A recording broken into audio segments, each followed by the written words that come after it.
विक्रम सम्वत 2050 साल ज्येष्ठ 3 गते नेकपा एमालेका महासचिव मदन भण्डारी पोखरामा भएको पार्टीको एउटा कार्यक्रम सकेर चितवनतर्फ लाग्छन्। उनी बा अच 8793 को यो पजेरोमा सवार छन्। By the way Madan Bhandari जीवित हुँदाको अन्तिम तस्बिर यही नै हो। फ्रन्ट सिटमा बसेका मदन भण्डारी सँगै गाडीमा अरु 3 जना पनि छन्। संगठन विभाग प्रमुख दिवराज आश्रित, अर्का नेता ऋषि कटेल र ड्राइभर अमर लामा।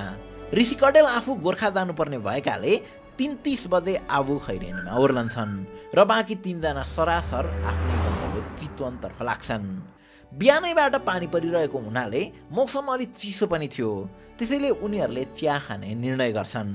त्यसै अनुरूप करिब दिउँसो 4:30 बजे मुगलिनबाट करिब 1 किलोमिटर पर स्याउली बजार पुगे पछाडि गाडी रोकिन्छ र चिया खान भनी उनीहरू उत्रन्छन्। केही समय त्यहीँ बस्छन्, चिया खान्छन् र त्यसपश्चात गाडी फेरि रफ्तारमा चितवनतर्फ लाग्छ। गाडीको ड्राइभर सिटमा छन् अमर लामा, छेउैमा छन् मदन भण्डारी र पछाडिपट्टि बसेका छन् दिवराज आश्रित। गाडीको स्पिड करिब 50 देखि 60 किलोमिटरको आसपास थियो। मौसमको कारणले गर्दा गाडीको भित्री सिसामा बाफ बढिरहेको थियो, जसले गर्दा भिजिबिलिटी घट्दै थियो। त्यसैले बेला बेला मदन भण्डारी अनि बेला बेला अमर लामाले पालै पालो गाडीको सिसा सफा गरिरहेका हुन्छन्। साँझ 5:30 बजे गाडी दासढुङ्गा पुग्न लागेको हुन्छ। यति बेलासम्म गाडीको भित्री सिसामा लगातारको वर्षा र चिसोले गर्दाखेरि बाफले पुरै ढाकिसकेको हुन्छ। त्यसैले मदन भण्डारीले गाडीको सिसा पुस्न खोज्छन्। त्यही बेला उनले रियलाइज गर्छन् कि गाडी त दासढुङ्गाको भिर पर्ने दायाँ साइडतिर खस्किसकेको रहेछ। अमर लामाले उक्त गाडीलाई कन्ट्रोलमा ल्याउन खोज्छन्, तर गाडी डिसब्यालेन्स हुन्छ। गाडीमा बसेका मदन र आश्रितले के भयो भन्दै गर्दा गाडी दासढुङ्गाबाट 150 फिट तल त्रिशुलीमा खस्छ र गाडीको दुर्घटना हुन्छ। तर अचम्मको कुरा चाहिँ के छ भने यसरी गाडी त्यत्रो 150 फिट तल झर्दा पनि गाडी चालक अमर लामा भने बच्छन्। उनलाई सामान्य चोटपटक मात्र लाग्छ। त्यति बेला अहिले जस्तो मोबाइल फोन नभएकाले यो घटनाबारे इन्फर्मेसन फ्लो गराउनै पनि नजिकैको फोन बुथसम्म पुग्नुपर्ने हुन्थ्यो। घटना घटेको एकैछिन पश्चात त्यहाँ एउटा गाडी आइपुग्छ र उक्त गाडीलाई लिफ्ट मागेर अमर लामा चितवनतर्फ लाग्छन्। चितवन पार्टी कार्यालय पुग्दा पार्टी कार्यालय बन्द भइसकेको थियो। त्यसपश्चात नजिकैको फोन बुथबाट साँझको 6:15 मा केन्द्रीय पार्टी कार्यालय स्थित लेखनाथ कोइराला र करिब 6:45 मा चितवन प्रहरी कार्यालयलाई उनले सम्पर्क गर्छन्। घटनाको खबर पाउनसाथ चितवन जिल्ला प्रहरी कार्यालय र भरतपुर स्थित तत्कालीन शाही नेपाली सेनाको बाहिनी उक्त घटनास्थलतिर लाग्छ र खोजी कार्य सुरु हुन्छ। करिब 12 घण्टाको खोज तलास पछाडि बल्ल अर्को दिन यानि कि ज्येष्ठ 4 गते दासढुङ्गामा खसेको बा अच 8793 को पजेरो खोलामा डुबेको स्थितिमा फेला पर्छ। गाडीलाई नियालेर हेर्दा गाडीभित्र एउटा लास मात्र देखिन्छ। उक्त लास दिवराज आश्रितको थियो। गाडी भेटिनु तर ड्राइभरसँग अघिल्लो सिटमा बसेका मदन भण्डारीको कुनै अत्तो-पत्तो नहुनाले मदन भण्डारी आखिर कहाँ गए त? जीवित छन् कि नाइ त? जीवित छन् भने आखिर कहाँ छन् र यदि मृत्यु भयो भने उनको लास खै त? यस्ता थुप्रै प्रश्नहरू उब्जिन थाल्छ। यी सबै प्रश्नहरूको उत्तर खोज्दै आज हामी नेपालको इतिहासको अर्को मिस्टेरियस दुर्घटना मिस्टेरियस हत्याकाण्ड एक्सप्लेन गर्दैछौँ। प्रस्तुत छ दासढुङ्गा हत्या प्रकरण।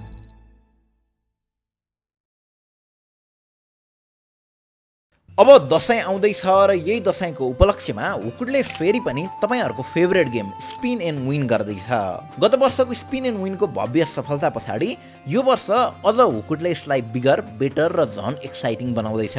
यही भाद्र 23 बाट सुरु हुने स्पिन एन्ड विनमा तपाईँ कुनै पनि mobile phone, laptop, smart watch, earbuds वा कस्टमाइज पीसीको खरिदमा व्हील स्पिन गर्न इलिजिबल हुनुहुनेछ। पहिलो स्पिनमा तपाईँले 1000 रुपियाँसम्मको क्यासब्याक वा क्यास डिस्काउन्ट पाउनुहुनेछ अनि सेकेन्ड स्पिनमा अप टु 30,000 सम्मको मोबाइल एसेसरिज अथवा स्मार्टफोन नै पाउनुहुनेछ। र अझ तपाईँ लकी हुनुहुन्छ भने त थर्ड स्पिनमा मेगा प्राइज आइफोन 17, प्लेस्टेसन 5, 5 ग्राम सुन और भेस्पा स्कुटर नै पनि जित्न सक्नुहुन्छ। सो हुकुडको साथमा यो दशैंलाई अझ एक्साइटिङ बनाउने हैन त? घटनाको बारेमा बुझ्नुभन्दा अगाडि मदन भण्डारीको बारेमा अलिकति बुझौँ है त। मदन भण्डारीको जन्म विक्रमसम्म 2009 असार 14 गते ताप्लेजुङको ढुङ्गे घाँसुमा भएको थियो। यो उनी जन्मिएकै घर हो जुन अहिले यस्तो हालतमा छ। माध्यमिक तहसम्मको अध्ययन उनले ताप्लेजुङबाटै गर्छन् र उच्च स्तरको अध्ययनका लागि भारततिर लाग्छन्। उनले बनारसबाट संस्कृति साहित्यमा मास्टर्स गर्छन्। त्यो समय नेपालमा राजनीतिक दल र राजनीतिक गतिविधिहरूमाथि प्रतिबन्ध लगाइएको थियो। त्यही कारणले बनारस नेपाली राजनीतिको एउटा केन्द्र बनेको थियो। नेपालमा प्रतिबन्धित भएका नेपाल कम्युनिस्ट पार्टी र नेपाली कङ्ग्रेसका दर्जनौं नेताहरू बनारसमा आश्रय लिएर बसेका थिए। कमरेड पुष्पलाल श्रेष्ठ, मनमोहन अधिकारी र मोहन विक्रम सिंह लगायतका नेताहरू दिनौं जसो अब कसो गर्ने, नेपालमा के गर्ने जस्ता विषयहरूमा डिस्कस गर्थे। यस्तो राजनीतिक गतिविधिबाट मदन भण्डारी पनि अछुतो रहन सकेनन्। बनारसमै मास्टर्स अध्ययन गर्दा गर्दै मदन भण्डारी नेपाल कम्युनिस्ट पार्टी पुष्पलालमा आबद्ध हुन्छन्। मदन भण्डारी राजतन्त्र एकाधिकारको अन्त्य चाहन्थे। त्यसका लागि एउटा क्रान्ति नै गर्नुपर्छ भन्ने उनको विश्वास थियो। तर नेकपा पुष्पलाल भित्र उनको त्यो विचारको कदर नभएकाले विक्रमसम्म 2033 मा उनले मुक्ति मोर्चा नामक आफ्नो छुट्टै संगठन स्थापना गर्छन्। त्यो समय ताका झापामा सीपी मैनाली, माधव कुमार नेपाल लगायतले कोअर्डिनेसन केन्द्र नामक राजनीतिक संस्थाबाट शक्ति विस्तार सुरु गरिरहेका थिए। मदन भण्डारीको आँखा पनि उक्त संस्थामा पर्छ। उनले सानो शक्तिले देशमा आमूल परिवर्तन ल्याउन सकिँदैन भन्ने कुरा राम्रोसँग बुझिसकेका थिए। त्यसैले विक्रमसम्म 2035 मा मदन भण्डारीको मुक्ति मोर्चा र सीपी मैनालीको कोअर्डिनेसन केन्द्र, त्यस्तै अन्य सन्देश ग्रुप र रातो झण्डा लगायतका साना दलहरूको मिलन हुन्छ र गठन हुन्छ नेकपा माले। त्यही बेला हो मदन भण्डारी र सीपी मैनाली बीच राम्रो चिन्जान बढ्दै गएको। हामीले तिनै सीपी मैनालीसँग पनि यो भिडियो बनाउने क्रममा भलाकुसारी गरेका थियौं, कुराकानी गरेका थियौं। अब पार्टीहरूको एकता भए पछाडि मदन भण्डारीले नेकपा मालेको बलियो गढ मानिने पूर्वीय क्षेत्रहरूको कमान्ड सम्हाल्छन्। पार्टी भूमिगत थियो, शीर्ष नेताहरू सबै जेलमा थिए। त्यस्तो चुनौतीपूर्ण परिस्थितिमा भण्डारीले मालेको संगठनात्मक जिम्मेवारी लिन्छन् र पञ्चायत विरोधी आन्दोलनको नेतृत्व गर्छन्। यही समयतिर उनको भेट मोरङको महेन्द्र मोरङ बहुमुखी क्याम्पसमा बीए पढ्दै गरेकी विद्यादेवी पाण्डेसँग हुन्छ। त्यो समय विद्यादेवी पाण्डे नेकपा मालेको विद्यार्थी संगठनमा आबद्ध थिइन्। मदन भण्डारी र विद्यादेवी पाण्डे बीच अब प्रेम सम्बन्ध सुरु हुन्छ र पछि गएर त्यो सम्बन्ध विवाहमै परिणत हुन्छ अनि विद्यादेवी पाण्डे विद्यादेवी भण्डारी बन्छिन्। 2036 सालको जनमत संग्रहमा सुधारिएको पञ्चायती शासनसँग हार बेहोरिसके पछाडि मदन कम्युनिस्ट एकता र आफूले वकालत गरिरहेको जनताको बहुदलीय जनवादलाई लिएर अझ खुलेर बोल्न थाल्छन्। मृत्युदेखि डराएर हिजो पनि हामी कुना पसेका होइनौं। मृत्युदेखि डराएको भए झापाको संघर्षको सृष्टि हुने थिएन। मृत्युदेखि डराएको भएदेखि तानाशाहलाई, त्यो बादशाहलाई घोडाबाट खसाल्न पनि कठालो समात्ने आँट गरिने थिएन। खाली भूमिगत संगठन गरेर मात्र, गाउँ गाउँमा फुसफुस गरेर मात्र पञ्चायती व्यवस्थालाई ढाल्न सकिँदैन। विद्यार्थी, महिला, मजदुर, किसान, शिक्षक, कलाकार, साहित्यकार, मानवाधिकारवादीहरू सबै सङ्गठित भएर जनआन्दोलन गर्नुपर्छ, उनी यसरी भाषण गर्ने गर्थे। नभन्दै त्यो कुरा तत्कालै त भएन, तर सबैको एकबद्धताबाट 2046 सालको जनआन्दोलन सफल हुन्छ र देशमा प्रजातन्त्र स्थापना हुन्छ। त्यो सँगै नेकपा माले पनि थप बलियो बन्दै जान्छ र मोस्ट इम्पोर्टेन्टली मदन भण्डारीको इन्फ्लुएन्सले आकाश छुन थाल्छ। विद्यार्थी, महिला, मजदुर, शिक्षक सबै पेसाका व्यक्तिहरूमाथि मदन भण्डारीको इन्फ्लुएन्स थियो। त्यही इन्फ्लुएन्सका कारण 2047 सालको पार्टी महाधिवेशनमा मदन भण्डारी पार्टीको महासचिव चुनिन्छन्। एमाले भित्र महासचिव भनेको पावर वाइज अध्यक्ष पछाडिको दोस्रो पद हो। अब यो एउटा तस्बिर हेर्नुहोस् है त, नेकपा एमालेको 5औं महाधिवेशनको समापन समारोहको क्रममा खिचिएको तस्बिर हो यो। अगाडिको लाइनमा छन् सीपी मैनाली, झलनाथ खनाल, मदन भण्डारी र जीवराज आश्रित, अनि यता पछाडि छन् केपी ओली, अनि यता माधव नेपाल, अनि अरू कसलाई चिन्नुहुन्छ त? खैर, केपी ओली र माधव नेपालको अप्रत्याशिलो राइज इन पावरको कुरा त भिडियोमा अगाडि हुने नै छ। अहिले फेरि मदन भण्डारीकै कुरामा फर्कौँ है त। मदन भण्डारीसँग न्युजविक नामक अन्तर्राष्ट्रिय पत्रिकाले एउटा अन्तर्वार्ता पनि लिएको थियो। त्यस इन्टरभ्यूबाट प्रभावित भएर उक्त पत्रिकाले हेडलाइन लेखेको थियो, in Nepal Karl Marx lives. उनलाई कार्ल मार्क्ससँग नै तुलना गर्न थालिएको थियो। यसरी पार्टी भित्रैको अप्रत्याशिलो राइज र अन्तर्राष्ट्रिय जगतमा समेत बढ्दै गएको चर्चाको कारण पनि उनी सबैको नजरमा परिसकेका थिए। पार्टी बाहिरै पनि उनी कोहीसँग नडराउने प्रखर नेताको रूपमा चिनिन्थे।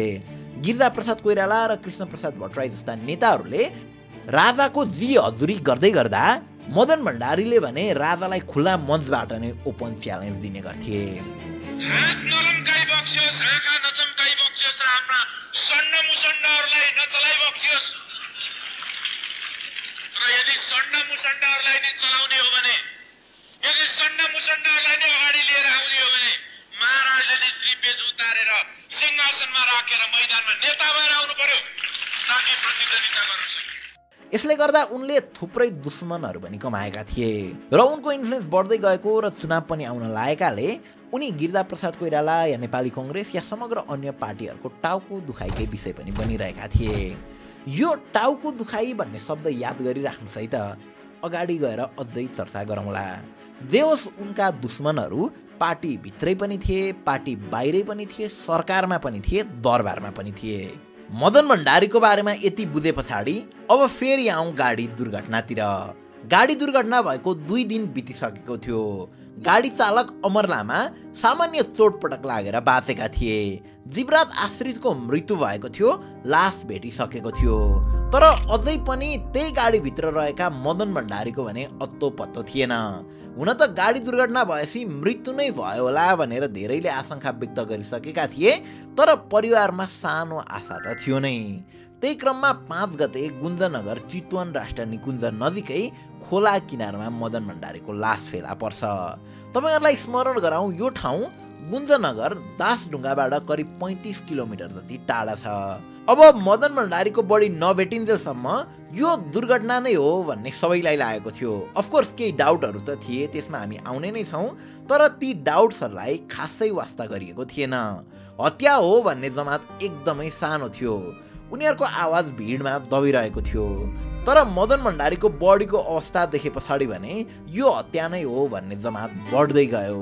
अनि सरकारका केही गतिविधिका कारण पनि यो दुर्घटना नभएर हत्या नै हो कि भन्ने जनताहरूमा पर्न थाल्यो। ज्येष्ठ 3 गते दुर्घटना भएको कुरा जब थाहा हुन्छ, तब काठमाडौँबाट एमालेकै पार्टीभित्रको एउटा टोली दुर्घटनास्थलमै जान्छ। त्यही टोलीमा थिए एमालेका नेता कर्ण थापा। कर्ण थापा अहिले एमालेको स्थायी कमिटी सदस्य पनि हुनुहुन्छ। हामीले यो भिडियो तयार पार्दा उहाँसँग पनि कुराकानी गरेका थियौँ। उहाँको अनुसार यो घटना दुर्घटना नभएर प्री प्लान्ड हत्या नै हो भन्ने कुरा चाहिँ त्यहाँ गएर 2टा कुरा देखे पछाडि थाहा भयो। एक त जुन ठाउँबाट गाडी खसेको थियो त्योभन्दा केही अगाडि बाटोमै 3वटा सर्कल बनाइएको थियो, जसले सायद यो पोइन्टबाट गाडी खसाल्नु है भन्ने हिन्ट दिन सकेको हुन्छ। र अर्को चाहिँ जहाँबाट गाडी खस्यो त्यो मात्र यस्तो ठाउँ थियो जहाँ स्लोप नभएर एकदमै ठाडो थियो र पौडी खेलेर पनि बाँच्न सक्ने सम्भावना थिएन। जे होस्, यो कुरामा हामी अगाडि आउने नै छौँ। अब घटना घटेको अर्को दिन तत्कालीन प्रधानमन्त्री गिरिजाप्रसाद कोइरालाको सरकारले पूर्व न्यायाधीश प्रचण्डराज अनिलको अध्यक्षतामा छानबिन समिति गठन गर्छ। सरकारको छानबिन समिति पारदर्शी नहुने भन्दै नेकपा एमाले पनि केपी शर्मा ओलीको नेतृत्वमा 1 सदस्य आफ्नो छुट्टै समिति गठन गर्छ। यानि कि त्यो टोलीमा 1 जना मात्र थिए, केपी शर्मा ओली। दुवै टोली दुर्घटनास्थल दासढुङ्गातिर लाग्छन् र केही दिनमा आफ्नो रिपोर्ट्सको फाइन्डिङ सुनाउँछन्। अनिल आयोगको प्रतिवेदनले यो दुर्घटना हो भन्छ, ओली आयोगले यसलाई हत्या हो भन्छ। अनिल आयोगले त्यो दिन गाडीको स्पिड करिब 60 किलोमिटर पर आवर रहेको र पानी पनि परिरहेको समयमा एकदमै स्पिडमा गाडी कुदाएको कारणले गर्दा अमर लामाको लापरवाहीले गर्दा उक्त घटना घटेको भन्छ। तर ओली आयोगले भने मदन भण्डारीको कुनै दुर्घटना नभएर हत्या नै भएको भन्दै नयाँ आयोगको माग गर्दै अनिल आयोगको प्रतिवेदनलाई जलाउँछ। ओलीले आफ्नो प्रतिवेदन पार्टीमा पेश गर्छन्, तर पार्टीले पनि त्यसलाई प्रकाशित गर्न दिँदैनन्। त्यति बेलाका महासचिव माधव कुमार नेपालले यसलाई बाहिर ल्याउन दिँदैनन्। त्यो मुख्य प्रतिवेदन मिडियामा नआए पनि ओलीले त्यसको समरी जस्तो 15 बुँदे निष्कर्ष मिडियामा सार्वजनिक गरेका थिए। त्यो निष्कर्षहरू हामीले हाम्रो सोर्स फाइलमा राखिदिएका छौँ, हेर्न सक्नुहुन्छ। विशेषतः ओली आयोग र त्यही घटनास्थलमा जाने प्रत्यक्षदर्शीहरूले एउटा कुरा चाहिँ उठाइरहेका थिए। जुन ठाउँबाट गाडी खसेको थियो त्यो ठाउँमा भुसको थुप्रो थियो र त्योभन्दा करिब 1 किलोमिटर अगाडिबाट नै नियोजित ढङ्गमा भुसको एउटा रेखा कोरिएको थियो। त्यो रेखा ठ्याक्कै दासढुङ्गा स्थित गाडी झरेको ठाउँमा पुगेर सिद्धिन्थ्यो। त्यो भुसको रेखाले नै यो एउटा ग्रान्ड डिजाइन हो भन्ने प्रमाणित गर्दै थियो। तर सरकारले भने यो कुरामा खासै टाउको दुखाएन, यो कुरालाई छानबिन गर्दै गरेन। अब यसरी नियोजित ढङ्गमा छानबिन राम्रोसँग नगरेको भन्दै एमाले सरकार विरुद्ध सडक प्रदर्शन सुरु गर्छ। उक्त प्रदर्शनले विकराल रूप लिन्छ, सहर अस्तव्यस्त हुन्छ र सरकार पक्षबाट प्रदर्शन दबाउनलाई गोली पनि चलाइन्छ। रिसेन्टली नै पनि केपी शर्मा ओलीले एउटा अन्तर्वार्तामा उक्त प्रदर्शन दबाउन भनी सरकारले 22 जना नेकपा एमालेका कार्यकर्तालाई गोली हानी हत्या गरेको भनेका छन्। तत्कालीन सरकारले छानबिन गर्न पनि मानेन, छानबिनै गर्नु पर्दैन भन्यो। छानबिनको माग गर्ने कमसेकम 22 जनालाई गोली हानेर मारिदियो। स्मरण रहोस् यो उनको भनाइ आफू प्रधानमन्त्री नभएको बेलाको। अब ओलीले दाबी गरे जस्तै 22 जनाकै हत्या भयो कि भएन भन्नेमा त त्यस्तो तथ्याङ्क छैन। तर तत्कालीन गिरिजाप्रसाद कोइरालाको सरकारले निष्पक्ष छानबिनको माग गर्दै आन्दोलन गर्ने केही व्यक्तिहरूको हत्या नै गरेको कुरा चाहिँ सत्य हो। बाइ द वे त्यो बेला गृहमन्त्री थिए नेपाली कङ्ग्रेसकै शेरबहादुर देउवा। अब यसरी लगातारको विरोध प्रदर्शन पछाडि पुनः पूर्व बहालवाला न्यायाधीश त्रिलोक प्रताप राणाको नेतृत्वमा दोस्रो आयोग गठन हुन्छ। यो आयोगले पनि खासै नयाँ कुरा केही दिँदैन, उही झारो टार्ने काम मात्र हुन्छ।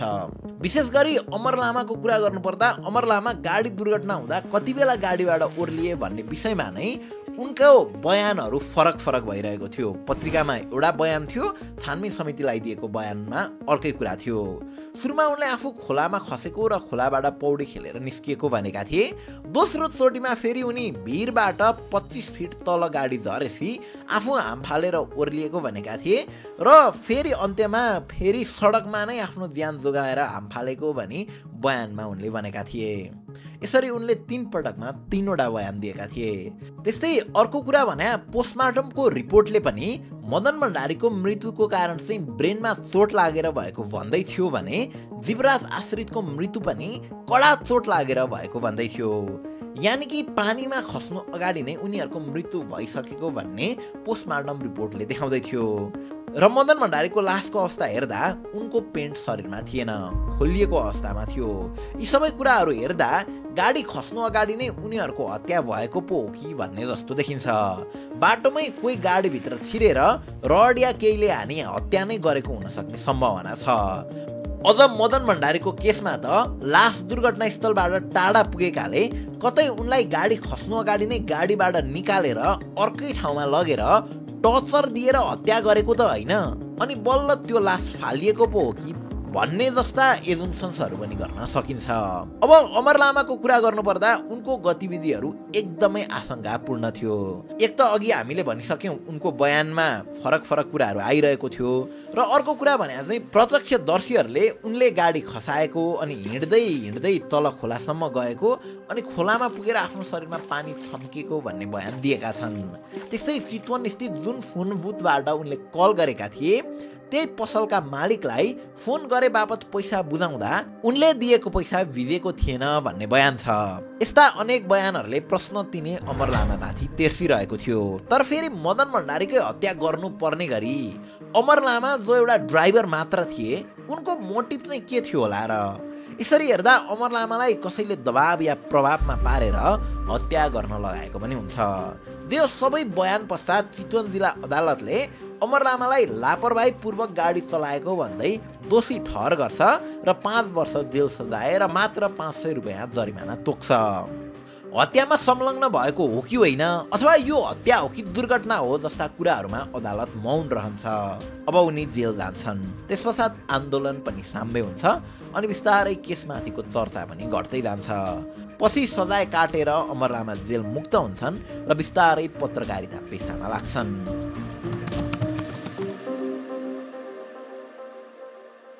विक्रमसम्म 2060 साल घटना घटेको 10 वर्ष बितिसकेको थियो। अमर लामा ताजा खबर नामक पत्रिकाको प्रबन्ध सम्पादक बनिसकेका थिए। साउन 11 गते आइतबारको दिन बिहानै अमर लामा सधैँ आफ्नो डेरा बानेश्वरबाट दिल्ली बजारमा रहेको ताजा खबरको कार्यालयतिर लाग्छन्। अमर लामा सम्पादक फणेन्द्र दाहाल, अतिथि सम्पादक ईश्वरी वाग्ले र संवाददाता ज्ञान प्रसाद पौडेल भोलि निस्किने पत्रिकाको तयारीमा थिए। अमर लामा आएको 5 मिनट नबित्दै 3 जना अज्ञात व्यक्तिहरू ताजा खबरको कार्यालयभित्र छिर्छन्। अमर दाई नमस्ते भन्दै अङ्गालो हाल्छन्। अमर लामाले मैले त चिनिन नि भन्छन्। आफूहरू पुलिस हेडक्वार्टर नक्सलबाट आएको र केही सोधपुछको लागि हजुर हामीसँग हिँड्नु पर्यो भन्छन्। उक्त समूहले लामालाई बा एक्ज 2560 नम्बरको रातो रङको ट्याक्सीमा राखेर कालिका स्थानबाट अनामनगर, माइतीघर, कुपन्डो, सानेपा हुँदै रिङ रोडबाट बल्खु तारेर कीर्तिपुरतिर लग्छन्। कीर्तिपुरको ढाड राखिएको ठाउँमा उनीहरूले 10 रुपियाँको कर तिर्छन् र पाङा हुँदै त्यहाँ नजिकै रहेको पिपलको बोर्ड कटे पछाडि ट्याक्सी रोक्न लगाउँछन् र ड्राइभरलाई 200 रुपियाँ दिएर ओह्रालो लाग्छन्। त्यहाँ केही पर जाँदा साई नेपाली सेनाको चेकपोस्ट देख्न साथ उक्त टोली झस्किन्छ। त्यसपश्चात यसलाई अर्कै बाटो लगौँ भनेर सल्लाह गर्छन्। यति बेलासम्ममा अमर लामालाई पनि त्यो टोलीसँग शङ्का भइसकेको हुन्छ र राम्रो मौका हेरेर उनी भाग्छन्। उनीहरूले अमर लामाको पिछा गर्छन् र पिछा गर्दै कीर्तिपुर नयाँ बजार र इलाका प्रहरी कार्यालय बीच रहेको राजु महर्जनको घर अगाडिको बाटोमा ती 3 जना मध्ये एकजनाले उनको टाउकोमा सुट गर्छन्।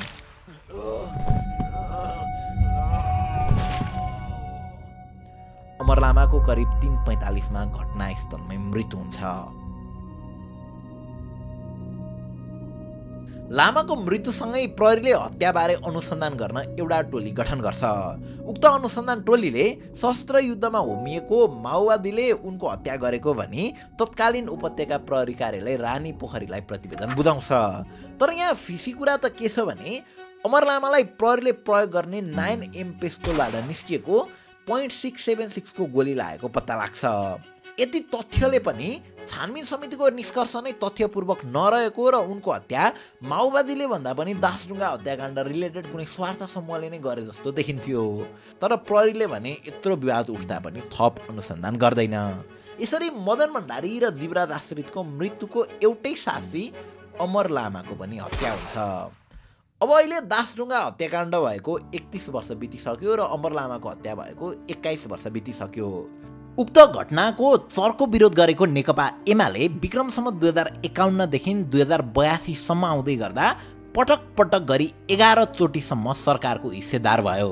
कति चुनाव त मदन भण्डारीको हत्या प्रकरणलाई नै मेजर एजेन्डा बनाएर जित्यो पनि र अहिले पनि मदन भण्डारीले ल्याएको जनताको बहुदलीय जनवादलाई नै मार्गदर्शक कार्यक्रम बनाइरहेको छ। षड्यन्त्रकारीले नेता भण्डारीको हत्या गरेको निष्कर्ष निकालेका केपी शर्मा ओली 4 चोटि प्रधानमन्त्री भए। ओलीलाई उबेला प्रतिवेदन सार्वजनिक गर्न नदिने तत्कालीन महासचिव माधव कुमार नेपाल पनि पटक पटक सरकारमै गए, प्रधानमन्त्री पनि भए। अझ त अझ स्वयं मदन भण्डारीकै श्रीमती विद्यादेवी पाण्डे भण्डारी पनि 2 चोटि राष्ट्रपतिसम्म हुन पुगिन्। तर त्यसको सबै साँचो आफ्नै हातमा हुँदा पनि उनीहरूले यो विषयमा थप अनुसन्धान गरेनन्। बरु उल्टै उनीहरूलाई त्यो घटनालाई आफ्नो राजनीतिक भर्याङ बनाएको आरोप लागि नै रहेको छ। अब जसरी सत्य लुकेर लुक्दैन भनिन्छ नि, त्यसरी नै पछिल्ला केही वर्षहरूमा यो घटनाको राजहरू पनि बिस्तारै खुल्दैछन्। अब अहिलेको पुस्ता इतिहासको सबै कुराको हिसाब किताब खोज्दैछ, जसले गर्दा मिडियाहरू मार्फत नै पनि केही तथ्यहरू बाहिर आउँदैछन्। जस्तै 1 वर्ष अगाडि केटिएम खबरसँगको अन्तर्वार्तामा मदन भण्डारीको पोस्टमार्टम गरेका डाक्टर स्वयंले यो हत्या नै हो भनेर स्वीकारेका छन्। दुई विधा छँदै छैन, सिधा कुरा उहाँलाई मारिएको, पहिल्यै मारेर पानीमा फालिएको भए फोक्सोमा पानी हुँदैन। अझ नेपाली कङ्ग्रेसका नेता उमेश गिरीले 2 वर्ष अगाडि एभरेस्ट नेपालमा दिएको अन्तर्वार्ता पश्चात त यो घटनाको थप तथ्यहरू फेला परेको छ। किनकि यसको जानकारी मलाई 49 सालमै थियो। कसरी मैले भने त्यतिखेर मै मारिन्थेँ। विक्रमसम्म 2039 साल कार्तिक 15 गते तत्कालीन प्रधानमन्त्री गिरिजा प्रसाद कोइराला विराटनगर स्थित कोइराला निवास आउँछन्। विराटनगर आएका गिरिजाले आफ्नो आफन्त पर्ने उमेश गिरीलाई सम्पर्क गरी आफू भएको ठाउँमा बोलाउँछन्। उमेश गिरी धेरै पहिलाबाट नै गिरिजाका विश्वासिला पात्र थिए। विमान अपहरणमा हतियार जुटाउनेदेखि लिएर थुप्रै यस्ता कामहरूमा उमेशले पहिलाबाट नै गिरिजालाई सहयोग गर्ने गर्थे। कार्तिक 16 गतेको बिहानै करिब 36 बजे उमेश गिरी कोइराला निवास पुग्छन् अनि बैठक कोठामा छिर्छन्। उक्त उक्त कोठामा पहिला नै गिरिजाप्रसाद कोइराला र गिरिजाको भाउजू नोना कोइराला यानि कि केशव कोइरालाको श्रीमती हुन्छन्। गिरिजाप्रसादले उमेशलाई चुक्कु लगाऊ भन्छन्, उमेशले चुक्कु लगाउँछन्।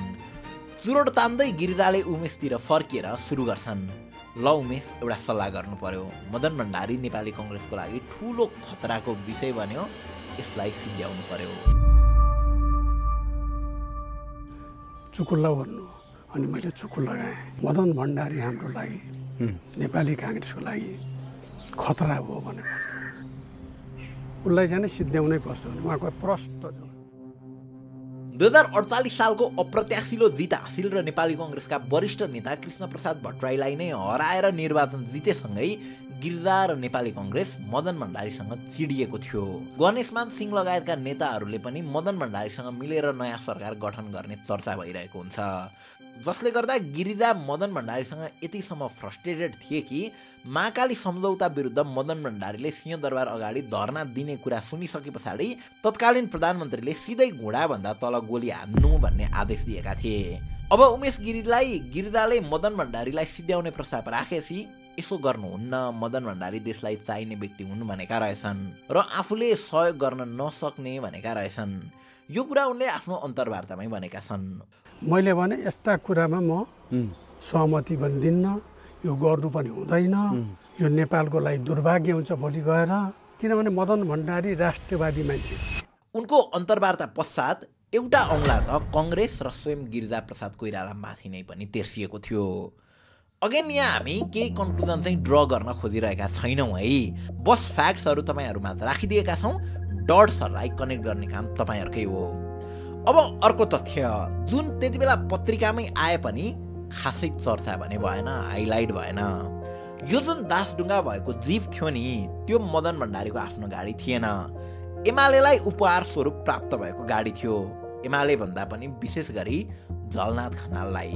कान्तिपुरले त्यति बेला छापेको समाचार अनुसार त्यो जीप रासायनिक मलको कारोबार गर्ने एक व्यापारी प्रवेशमान सिंहले अन्तरिम कृषि मन्त्री जलनाथ खनाललाई उपहार दिएका थिए। तत्कालीन कृषि मन्त्री जलनाथ खनालले उपहार आएको कुरा स्वीकार्दै त्यो जीप आफ्नो हातमा नआई सिधै पार्टीमा गएको कुरा बताएका थिए।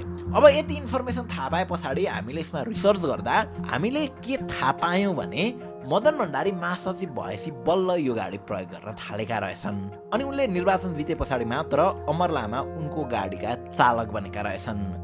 त्यो गाडीमा अमर लामा र अर्का वैकल्पिक चालक शैलेन्द्र जङ थापा पनि रहेछन्। अझ इन्ट्रेस्टिङ कुरा त के छ भने उक्त गाडी सुरुमा शैलेन्द्र जङ थापाको जिम्मामा रहेको रहेछ र पहिला पनि एकपटक गाडी दुर्घटनामा परिसकेको रहेछ। यी सबै कुरा थाहा हुँदाहुँदै पनि उक्त गाडी पार्टीको महासचिवका लागि पठाउनुले एउटा औँला त एमालेतिर पनि तेर्सिन्छ। अब यो दुईटा तस्बिरलाई हेर्नुहोस् है त, यो तस्बिर घटनास्थलबाट गाडी निकाल्दै गर्दा लिएको तस्बिर हो, गाडीको अवस्था यस्तो छ। अनि यो अर्को तस्बिर दुर्घटनापछि गाडीलाई तत्कालीन पार्टी कार्यालय बल्खुमा राखिएको बेला खिचिएको तस्बिर हो। घटनामा पुरै कुचिएको गाडी यहाँ फेरि मर्मत भइसकेको छ। खासमा पार्टीभित्र यो गाडीलाई नचलाएर सङ्ग्रहालयमा राख्ने सम्झौता भएको थियो, तर फेरि यसलाई मर्मत गरेर चलाउन खोजियो। त्यो बेला एमालेका 65 जना सांसदको लागि प्राडो, पजेरो र ल्यान्ड क्रुजर गाडी झिकाइसकिएको थियो। तैपनि इतिहास बोकेको यो गाडीलाई मर्मत गरेर चलाउन खोजिएको थियो। जेस पार्टी पङ्क्तिबाट यसको चौतर्फी विरोध भए पछाडि यो काम अगाडि बढेन। अहिले गाडी मदन भण्डारी स्मृति प्रतिष्ठान मोरङमा राखिएको छ। र अर्को कुरा भनेको मदन भण्डारीको हत्या हुने बित्तिकै एमाले भित्र राजनीतिक खेल सुरु भइसकेको थियो। मदन भण्डारीको पोस्ट महासचिवमा अब कसलाई निर्वाचित गराउने, अब कसलाई छान्ने भनेर उनको हत्या भएको 1-2 दिनभित्र नै चर्चा भइरहेको थियो र 2-4 दिनभित्रमै माधव कुमार नेपाल त्यो पोस्टमा चयन भइसकेका थिए। यसरी नेकपा एमालेका तत्कालीन महासचिव माधव कुमार नेपाल मदन भण्डारीको मृत्यु पश्चात केही दिनमै महासचिव हुनु, एकाएक राष्ट्रघाती महाकाली सम्झौता गर्न तयार हुनु र 2050 मा केपी शर्मा ओलीद्वारा दासढुङ्गा घटनाबारे तयार पारिएको प्रतिवेदन पार्टीबाट पारित भएर पनि सार्वजनिक गर्न नदिनुले पनि एउटा औँला त उनीतिर पनि देखाउन मिल्छ। अब अर्को तथ्य, मदन भण्डारी 2048 सालको आम निर्वाचनको अन्तिम सभालाई सम्बोधन गर्न जाँदै हुन्छन्। त्यो बेला एउटा अज्ञात नम्बरबाट घरमा फोन आउँछ।